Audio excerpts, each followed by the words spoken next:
So tell me about the upcoming season. What are you excited about? What was it like creating this new work? Just lay it on me. Okay. Well, you've heard a little bit about it from the girls. Mm-hmm. It's my girls. Your girls, yes, yeah, they are 7 years and 14 years. They're your girls. They call me Charlie, actually. I love it. I tell people to call me Bob because they can't pronounce my name properly, so that's cool.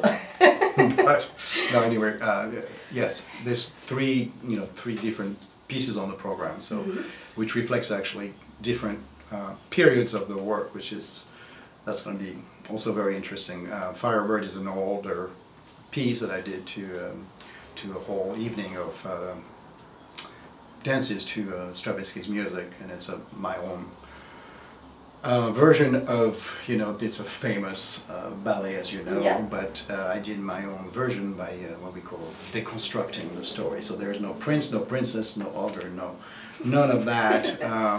There's barely a firebird. Actually, the firebird is represented by a 8-year-old little girl. So basically, it's brought down to its what I call the essence of the story, without all the frou-frou, which is, is the battle, the good old battle between good and evil. Yes. And this bunch of pretty messed up, fucked up human beings. Oh gosh, this is a family show. Oh, I'm we'll so bleep sorry. that out. Okay, that's fine. Okay. A bleak human being are, in a bad place. They're doing evil to each other, as we know we're able to do. Over in this little girl with all her innocence and the wonderful creativity that children have come in this world to kind of bring them back their hope into life in the future. So sounds very simple, but it's actually a very quite dramatic, beautiful, but also very difficult and physical dance. So that's one, and it's an older piece. Then we have the last piece from last year, so it's called Tide, which is done to John Sebastian Bach music. Yes, which is a pure dance piece, and it's really a joy of dancing. Pure dance piece, also fairly very physical, with a lot of emotional current. And then a new piece this year, which which has no ending. Which has no ending as of today. A title as of Friday. Oh, wow. Is a very much a work in progress as we speak. It's been it's been a slow process. It's been a process that is very different from anything I've ever done. I mean, I'm known pretty much for the emotional undercurrent, for especially the musicality of my work. That's my reputation, and the kind of classical form is very structured even though it's contemporary and modern dance, it is classical in its shape, in its form, as if you think of architecture or anything like that. But this piece I wanted to depart, do something very different. So it's very unstructured. I mean, I'm fighting actually to try to not structure it, which is hard. But it's the way we've worked of trying to keep it very free form.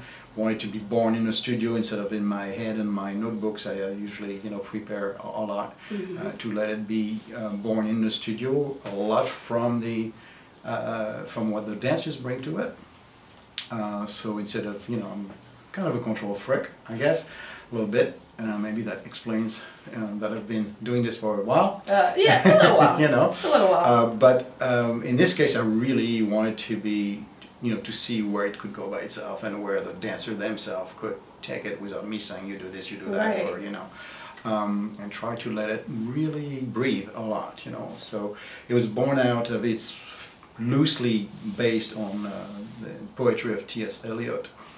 Yeah, the wasteland. So, but it's really just about the images of this kind of barren land, which is a metaphor for human nature or society, actually, where sometimes you find yourself very isolated and without a real sense of beauty or direction of everyday life. So this is kind of what the images we worked with, to how to translate that into physicality, movement. So doing, you know, we're not doing plie, arabesque, or this or that. We're doing rocks and sand roses and tumbleweed. So oh, wow. it's, yes, oh wow, he's right. Jeez, that's what you were talking about. Yes, Gene. that's what, yeah, dancers were talking about. I think it's very exciting for them. It's very scary for me. Yeah, it sounds like it. And it sounds like it's so different from what you normally Absolutely. do. That sounds like, because as a choreographer, you know that certain things that you've done over a long span of your career have worked very well for you. That's you know, right. You have people have their favorites, and certain types of things get great reviews, and you know, all of that good stuff. So for you to kind of step outside of your comfort zone and say, you know what, I'm gonna really mix it up and do something totally different from what I'm, you know, known for, and you know, I mean, that was, you're bold. You're bold. Thank you. Yes. No, I mean, it's really, yeah, it's been really, I mean, you know, it's something that you hear about when you talk about artists, you know, that you have to go somewhere else and renew yourself. But it's true, when you have a certain amount of success and you know what works, it's really very hard to say, no, I'm not going to do another Revelation, you know, because everybody's waiting for that. Right. And it's great when you do it because you have success and you get the applause and you get everything. So you got to take a chance to do something that I have, to be honest with you, and it's 10 days from today, I really have no idea what, you know, where really it's going. We've done quite a bit of it, but it's not, you know, it's not there yet, and especially I have no idea how people are going to receive it. Right, I was just thinking compared that, to what like, how are they going to used respond? to kind of know where, you know, where I'm going. So but it's going to be, It'll be exciting. you know what? It's going to be what it is. It's gonna be what it is. It is what it is. That's so right. We're gonna take a short break, and then we're gonna come back with more Okay. Pascal. All right. And I'm excited. I can't believe you're here. Well, I'm here. You're here. Believe it. Yes, you're here. I know. Okay, you're here. So you guys stay tuned, and we'll I've be never right been back. stopped before, you know.